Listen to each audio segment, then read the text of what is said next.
lay qua từng lúc mình sống vậy này mùa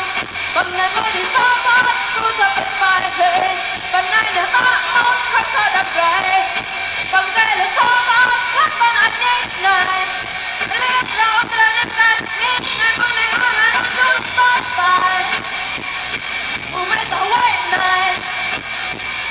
mùa mấy tàu quay này mùa mấy tàu quay này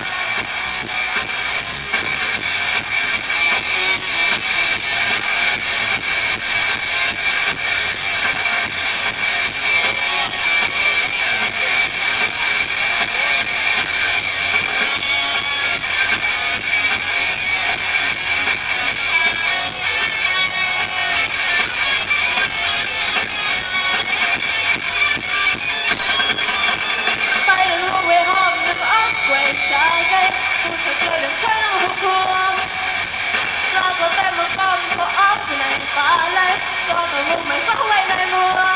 phần này mới đi xa xa tôi sẽ phải phải về phần này nhà ta muốn khắc khoa đậm rãi phần đây là xa xa khắc con anh nhé này liếc đâu ra đến ta nhé ngày con này hoa đông nước bát bài mùa mấy tàu quay này mùa mấy tàu quay này mùa mấy tàu quay này